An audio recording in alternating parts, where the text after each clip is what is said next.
السلام علیکم۔ حدیث نبوی، نبی کریم صلی اللہ علیہ وسلم نے کثرت سے یہ دعا مانگتے تھے، یا مقلب القلوب ثبت قلبی علی دینک۔ ترجمہ: ہے دلوں کو بدلنے والے، میرے دل کو اپنے دین پر قائم رکھنا۔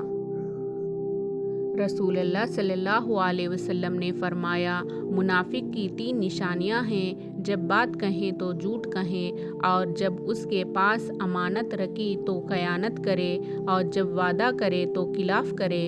شکر کی توفیق نعمت سے بڑھ کر ہے۔ حضور نبی کریم صلی اللہ علیہ وسلم نے فرمایا، جب اللہ رب العزت بندے کو کوئی نعمت عطا فرماتا ہے اور وہ بندے اس نعمت کے ملنے پر الحمدللہ کہتا ہے، تو بندے نے جو شکر ادا کیا وہ اسے ملنے والی نعمت سے افضل ہے۔ حدیث شریف: رسول اللہ صلی اللہ علیہ وسلم نے فرمایا، گناہوں سے توبہ کرنے والا ایسا ہے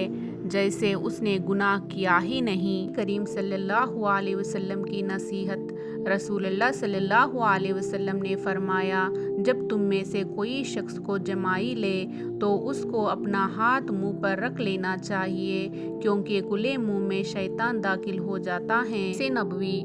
حضرت ابو ہریرہ رضی اللہ عنہ سے روایت ہے کہ نبی کریم صلی اللہ علیہ وسلم نے فرمایا، گالی گلوچ کرنے والے 2 آدمیوں میں سے گالی کا گناہ ان میں سے شروع کرنے والے پر ہوگا جب تک مظلوم حد سے آگے نہ بڑھ جائے۔ رسول اللہ صلی اللہ علیہ وسلم نے فرمایا، اللہ تعالیٰ فرماتا ہے، جو لوگ میری عظمت و جلال کی وجہ سے آپس میں محبت رکھتے ہیں، قیامت کے دن ان کے لیے ایسے نور کے ممبر ہوں گے جن پر انبیاء اور شہداء بھی رشک کریں گے۔ رسول اللہ صلی اللہ علیہ وسلم نے فرمایا، اللہ تعالیٰ ایسے شخص کو اپنے عرش کے سائے میں جگہ دے گا جس نے تنہائی میں اللہ تعالیٰ کا ایسے ذکر کیا کہ ان کے آنسو جاری ہو گئے۔ فرمان مصطفیٰ صلی اللہ علیہ وسلم: جو شخص اس حالت میں مرے کہ اللہ کے ایک ہونے اور میرے رسول ہونے کی گواہی دیتا ہو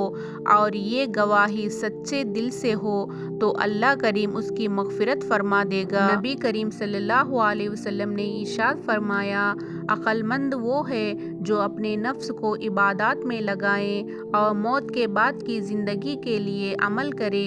جبکہ بے وقوف وہ ہے جو اپنے نفس کی پیروی کرے اور اللہ تعالیٰ سے امید رکھے۔ رسول اللہ صلی اللہ علیہ وسلم نے فرمایا، ہر دن صبح 2 فرشتے اترتے ہیں، ان میں سے ایک دعا کرتے ہوئے کہتا ہے، ہے اللہ، خرچ کرنے والے کو بہتر بدلہ عطا فرما، اور دوسرا التجا کرتا ہے اللہ، جو خرچ نہ کرے ان کا مال تلف فرما دے۔ رسول اللہ صلی اللہ علیہ وسلم نے فرمایا، اللہ تعالیٰ فرماتا ہے، میرے ذکر کے لیے وقت نکالو، میں تمہارے کاموں میں برکت عطا کروں گا، ورنہ دنیاوی کاموں کی کثرت تم پر اس قدر مسلط کر دوں گا کہ تمہیں فرصت ہی نہ ہوگی اور سکون سے محروم کروں گا۔ عاجزی اختیار کرنے کا اجر: رسول اللہ صلی اللہ علیہ وسلم نے فرمایا، صدقہ دینے سے مال کم نہیں ہوتا، اور جو بندہ معاف کر دیتا ہے اللہ تعالیٰ اس کی عزت بڑھاتا ہے،